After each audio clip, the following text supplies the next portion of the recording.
We call the acrobatics in Prince of Persia an ingredient-based acrobatic system.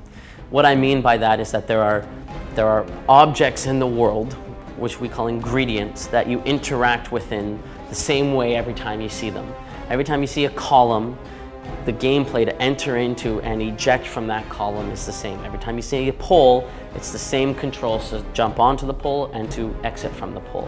Where I think it's quite different is, first of all, we've created a bunch of new acrobatic moves, a lot of which are sort of thanks in part to this sort of new gauntleted, the glove that he has that kind of allow him to do, for example, the grip fall move and that sort of thing. One of the acrobatic moves, the grip fall, really did open up levels in terms of that vertical access, where we really had to think of the level in terms of areas that they can get to for climbing and areas that they get to dropping down.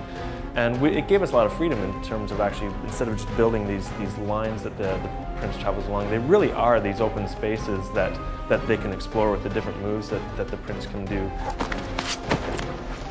One of the aspects of the new acrobatic system is this idea that it's kind of jump-centric, where you can kind of jump whenever you want. Like you jump into the wall run instead of just activating the wall run, and then at any point in the wall run, you can jump again. And then once you're in midair, then you can call Elika and co-op jump. So with that philosophy to the acrobatics, players really can find ways to get almost anywhere they want in the world.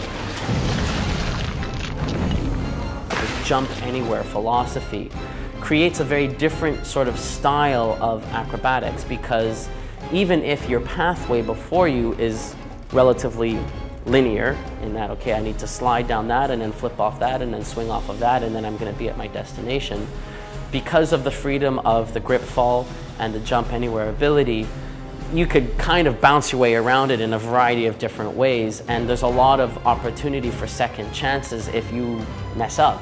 You miss your jump, you're falling, you slam your glove into the wall, you slide down, you see a platform kind of out of the corner of your eye, you press jump hoping that you're going to eject and be able to bounce off a series of walls until you safely land on that platform. Our attitude towards how to design levels based on these new acrobatics had to be completely reinvented.